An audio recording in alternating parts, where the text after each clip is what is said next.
নবীজি ঘরের থেকে বেরোলেন, চতুর্দিকে কাফেররা দাঁড়ানো। আল্লাহ নবী হাতে এক মুষ্টি বালু হাতে নিয়ে শাহ হাতেল বজু পড়ে 3 বার দম করে বালুগুলো ছেড়ে দিলেন। বালিগুলি ঘরের চতুর্দিকে কাফেরদের চোখে চলে গেল।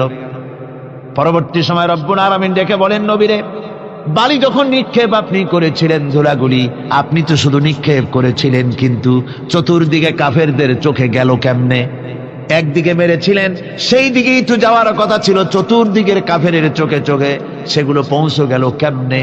ওয়ামা রামাইতা ইদ রামাইতা ওয়ালাকিন্নাল্লাহ রামা। আপনি নিক্ষেপ করেন নাই, যখন আপনি নিক্ষেপ করেছিলেন আপনি তো শুধু বালুকণা ছেড়েছেন, আর ওই বালুকণাগুলি ঘরের চতুর্দিকে সব কাফেরদের চোখে পৌঁছবার দায়িত্ব আমার কুদরত গ্রহণ করেছিল।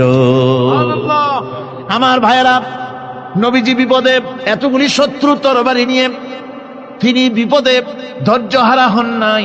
আস্তে করে ঘরের থেকে বেরিয়ে হযরত আবু বকরের বাড়িতে গিয়ে হাজির। দরজায় গিয়ে আওয়াজ দিলেন, আবু বকর।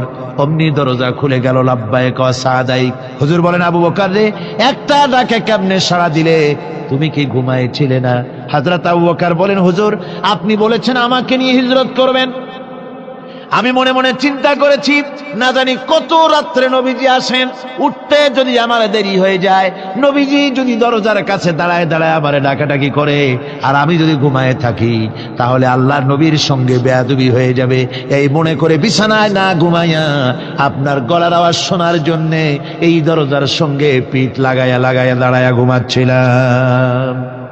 আল্লাহর নবী হযরত আবু বকরকে সঙ্গে করে নিয়ে চললেন মদিনার দিকে। উল্টা পথে রওনা করলেন। বারবার কাবা শরীফের দিকে তাকাতে লাগলেন। বুখারী শরীফে এসেছে, নবীজি বারবার কাবার দিকে তাকিয়ে বলতেছেন, রে কাবা, বড় আশা ছিল তোর কাছে থাকবো, তোর খেদমত করব, কিন্তু তোর নিষ্ঠুর সন্তানেরা তোর কাছে আমারে থাকতে দিল না রে। আল্লাহ নবী মিসফালা দিয়ে জাবালে কেদোয়ার উপর দিয়ে চলে গেলেন জাবালে সুরে। গুহার কাছে যখন গিয়েছেন, হযরত রক্ত হয়ে গেল। হযরত আবু বকর রাদিয়াল্লাহু তাআলা আনহু বলছেন, হুজুর, আর উপায় নাই, দিন হয়ে গেল, এখন বুঝি ধরা পড়ে যাব। ওই গুহার মধ্যে গিয়ে আশ্রয় নেই। তবে আপনি দাঁড়ান, গুহার ভিতরেই পাহাড়িয়া গুহা, বিচ্ছু থাকতে পারে, সাপ থাকতে পারে, আমি আগে ঢুকি। যদি কোনো হিংস্র প্রাণী থাকে আমার উপর দিয়ে আঘাত হয়ে যাক, আল্লাহর নবী হেফাজতে থাকুন। হযরত আবু বকর রাদিয়াল্লাহু তাআলা আনহু গুহার ভিতরে নামলেন। নেমে গুহা সাফ করে হুজুরকে ডাকলেন। হুজুর তাশরীফ ফরমালেন গুহার মধ্যে। হুজুর বলেন, আবু বকর, হেঁটে হেঁটে কষ্ট হয়ে গেছে, তুমি বসো, তোমার উরুর উপরে মাথা রেখে আমি একটু ঘুমায়ে যাই। আল্লাহর হাবিব ঘুমায়ে গেলেন। হযরত আবু বকর লক্ষ্য করে দেখেন চতুর্দিকে অনেকগুলি গর্ত দেখা যায়। এই গর্ত থেকে সাপ আসতে পারে, বিচ্ছু আসতে পারে মনে করে নিজের গায়ের চাদর ছিঁড়ে ছিঁড়ে গর্তগুলি বন্ধ করা শুরু করে দিলেন। কয়েকটা গর্ত বন্ধ করার মতো চাদর আর নাই, পাও দিয়ে চেপে ধরলেন। এক পাহাড়িয়া বিষধর সাপ বেরোবার জন্য চেষ্টা করে বেরোবার পথ খুঁজে না পেয়ে হযরত আবু বকরের পায়ের উপরে দংশন করেছে। বিষের যন্ত্রণায় হযরত আবু বকরের চোখ থেকে পানি দরদর করে পড়ছে। রাসূলুল্লাহর ঘুম ভেঙে গেল। আল্লাহর নবী তাকে বলেন, আবু বকর, চোখে পানি কেন? বাড়ির কথা বুঝি মনে পড়ে গেছে? হযরত আবু বকর বলেন, ইয়া রাসূলুল্লাহ, আল্লাহর নামে কসম করে বলি, যেই দিন আমি ঈমান এনেছি ওই দিন থেকে আমার মা বাপ, আমার কোলে আমার সন্তান, আমার স্ত্রী, আমার জায়গা জমি ঘর বাড়ি, এমনকি আমার নিজের আত্মার চাইতে হুজুর আপনারে ভালোবাসি বেশি। তাহলে কাঁদো কেন? হযরত আবু বকর বলেন, হুজুর, বাড়ির জন্য কাঁদি না, ছেলেপেলের জন্য কাঁদি না, সাপে দংশন করেছে, যন্ত্রণায় কাঁদতেছি। আল্লাহর নবী সঙ্গে সঙ্গে মুখ থেকে থুতু বার করে যন্ত্রণার জায়গায় লাগাই দিলেন। সঙ্গে সঙ্গে যন্ত্রণা বন্ধ হয়ে গেল। হুজুর বললেন, আবু বকর, প্রথম যখন তোমার এই আঘাত করেছিল সাপে, আমাকে কেন তাড়াতাড়ি বলো নাই? এতক্ষণ তো তোমার কষ্ট হতো না।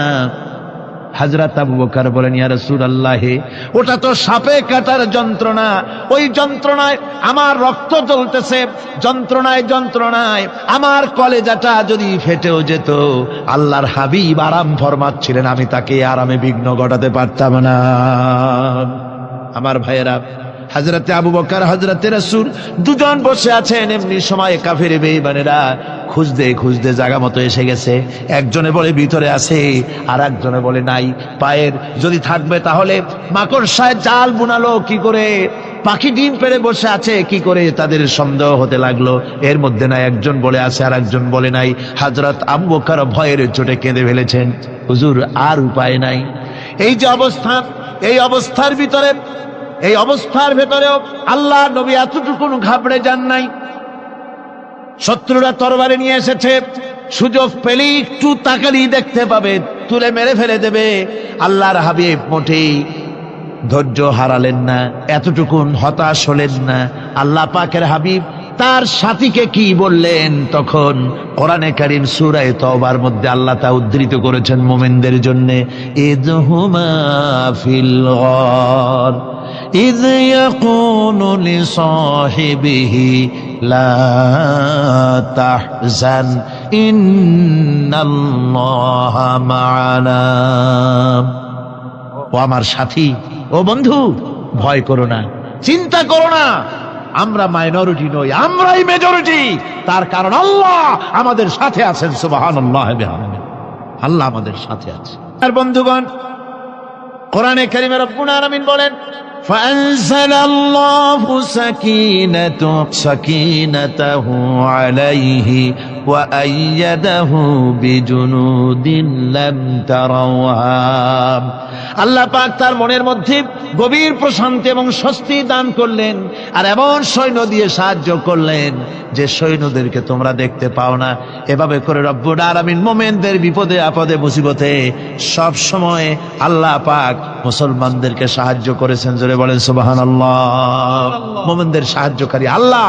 তাই ইসলামী আন্দোলনের সাথে যারা আছে, যারা কর্মী, যারা নেতা, যারা মুমিন, যারা ঈমানদার, মেঘের মতো প্রচন্ড কালো মেঘ হয়ে চতুর্দিক থেকে অন্ধকারের মতো সে এসেছে বিপদ, কোন বিপদ না। আল্লাহ পাক সাহায্যকারী। কে সাহায্যকারী? জোরে বলেন, সাহায্যকারী কে? আল্লাহ সুবহানাহু ওয়া তাআলা, তিনি সাহায্যকারী, ভয় নাই। আল্লাহ পাকের উপর ঈমান আনলে পরে কলিজার ভিতরে দুর্জয় সাহসের সৃষ্টি হয়ে যায়, কোনো ভয় অন্তঃকরণে তার থাকে না। আল্লাহ পাক সাহায্য করেন। আর আল্লাহর উপরে ঈমান আনলে পরে রব্বুল আলামিন বলেছেন, ইয়া আইয়ুহাল্লাযীনা আমানু হাল আদুল্লুকুম আলা তিজারাতিন তুনজিকুম মিন আযাবিন আলীম। এমন একটা ব্যবসার কথা কি বলবো না যে ব্যবসায় তোমাদেরকে জাহান্নামের আযাব থেকে বাঁচায় দেবে। তার প্রথম কাজই হলো আল্লাহর প্রতি ঈমান আনা। ঈমান আনলে পরে এই সমস্ত গুণ তৈরি হয়ে যায়। আর ঈমানে সবচাইতে উপকৃত হয় সমাজের লোকেরা, রাষ্ট্রের লোকেরা, পরিবারের লোকেরা, দেশের মানুষ উপকৃত হয় মুমিনদের দিয়ে ঈমানের কারণে। তার কারণ হলো একজন মুমিন, একজন ব্যক্তি যখন ঈমানদার হয়, মুমিন হয়ে যায়, আল্লাহর প্রতি যখন প্রগাঢ় বিশ্বাস তার এসে যায়, তখন সেই ব্যক্তি নৈতিকতার মান তার বেড়ে যায়। জোরে বলেন সুবহানাল্লাহ। নৈতিক চরিত্রের উপরে সে প্রতিষ্ঠিত হয়, সে মিথ্যা বলতে সাহস পায় না। মুমিন ব্যক্তি মিথ্যা বলতে সাহস পায় না। কেন পায় না? মিথ্যা বলতে সাহস পায় না, ঠকাতে সাহস পায় না, ওজনে কম দিতে সাহস পায় না, শয়তানি বদমাশি করতে সাহস পায় না। তার কারণ হলো আল্লাহ পাক বলে দিয়েছেন, মুমিন কোরআনের ভিতরে পড়েছে, ইয ইয়াতালাক্কাল মুতালাক্কিয়ানি আনিল ইয়ামিনি ওয়া আনিশ শিমালি কাঈদ। দুজন নিয়ন্ত্রণকারী ফেরেশতা তোমার ডানে এবং বামে বসে বসে তোমাকে নিয়ন্ত্রণ করছে। কোথায় যাও, কি করো, এই ফেরেশতারা বসে বসে সব দেখতেছে। মা ইয়ালফিযু মিন কাওলিন ইল্লা লাদাইহি রাকীবুন আতীদ। মানুষ এমন কোনো কথা বলে না যা ফেরেশতারা রেকর্ড না করে, সব রেকর্ড হয়ে যায়। তাই মুমিন ব্যক্তি দায়িত্বহীন কথা বলতে পারে না। মুমিন ব্যক্তির চরিত্র ভালো হয়ে যায়। সে যে কথা বলে বুঝে শুনে কথা বলে, সে যে ওয়াদা করে বুঝে শুনে ওয়াদা করে। যেহেতু সবকিছুর জবাব কিয়ামতে দিতে হবে। কোথায় দিতে হবে? কোথায় দিতে হবে? কিয়ামতে আল্লাহর দরবারে জবাব দিতে হবে। মহান আল্লাহ রাব্বুল আলামিন বলেছেন, ওয়ালাকাদ খলাকনাল ইনসানা ওয়া না'লামু মা তুওয়াসবিসু বিহি নাফসু। মানুষ সৃষ্টি করেছি আমি, তার অন্তঃকরণের ভিতরে ওয়াসওয়াসা কি হয় আমি জানি। এই জন্য মুমিনেরা মনের ভিতরে কোনো খারাপ কল্পনাও করতে পারে না। খারাপ কল্পনা করলেও তার হিসাব দেওয়া লাগবে আল্লাহর কাছে। কার কাছে? ওয়াইন তুবদু মিন আনফুসিকুম আও তুখফুহু ইউহাসিবুকুম বিহিল্লাহ। আল্লাহ বলেন মনের মধ্যে যেসব কল্পনা করো তা প্রকাশ করো আর গোপন রাখো, ওইটার হিসাব নেব আমি আল্লাহ পাক কিয়ামতের দিন, আমার কাছে হিসাব দিতে হবে। বন্ধুগণ, এই জন্য মুমিন যারা, মুমিনদের চরিত্র প্রতিষ্ঠিত হয়, মুমিনদের ধারণা থাকে যেখানেই যাই না কেন, যেখানেই বসি না কেন, সেখানেই আল্লাহ, আল্লাহ ছাড়া কোনো জায়গা নাই। আছে নাকি? আছে। আল্লাহ পাক বলেন মা ইয়াকুনু মিন নাজওয়া সালাসাতিন ইল্লা হুয়া রাবিউহুম। তোমরা যেখানে তিনজন মিলে পরামর্শ করো, মনে রেখো তিনজন নও, ওখানে চতুর্থ সত্তা আমি রব্বুল আলামিন তোমাদের কাছে আছি। সব শুনিয়ার দেখি, পাঁচজন যেখানে হও সেখানে আমি ষষ্ঠ। এর থেকে যদি কম হও, এর থেকে যদি বেশি হও, বান্দারে তুমি আছো যেখানে আমি আল্লাহ আছি সেখানে। উপায় নাই, সব জায়গায় আমি দেখতে পাচ্ছি। শুধু তাই নয়, রাত্রিবেলায় মানুষেরা গোপনে পরামর্শ করে, করে না? করে কিনা? রাতে রাতে পরামর্শ করে, এক জায়গায় বসে, হলের মধ্যে, পাহাড়ের মধ্যে, কোন জায়গায় বসে পরামর্শ করে। কি পরামর্শ? ইসলামী আন্দোলনের লোকদের মারবে, কোথায় তাদের ধরবে, কোথায় তাদের অত্যাচার করবে, এই সমস্ত পরামর্শ করে। আল্লাহ পাক বলছেন, শুনুন, আল্লাহ রাব্বুল আলামিন বলেন ওয়া হুয়া মাআহুম إذ يبيتون ما لا يرضى من القول وكان الله بما يعملون محيطا। আল্লাহ পাক বলেন তিনি তো ঠিক সেই সময়ও তোমাদের কাছে থাকেন যখন তোমরা নিজেদের ঘরের মধ্যে বসে, কোনো এক জায়গায় বসে আল্লাহর মর্জির খেলাফ পরামর্শ করো, আল্লাহ তখনও তোমাদের কাছে থাকেন। আল্লাহর ইহাতা থেকে, আল্লাহর কর্তৃত্ব থেকে বেরিয়ে যাওয়ার কোনো উপায় নাই। সুতরাং গোপনে বলেন, প্রকাশ্যে বলেন, যেভাবেই যা কিছু করা হোক না কেন, আল্লাহর কাছে আমাদের সমস্ত অপরাধগুলি ধরা হয়ে যায়। আর এটাই হচ্ছে ঈমানের সীমা পরিসীমা। তিলকা হুদুদাল্লাহ ফালা তা'তাদুহা। তিলকা হুদুদুল্লাহ, এটাই হচ্ছে আল্লাহর সীমানা।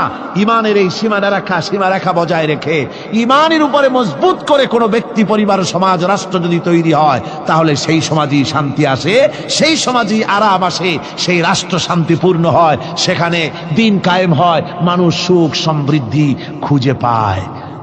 সুতরাং আমরা আজকে আলোচনা করলাম ঈমানের কোয়ালিটি। কি আলোচনা করলাম? ঈমানের কোয়ালিটি। এই কোয়ালিটি দিয়ে যেন আল্লাহ আমাদেরকে ভরপুর করে দেন। জোরে বলেন আমিন। আরো জোরে বলেন আমিন।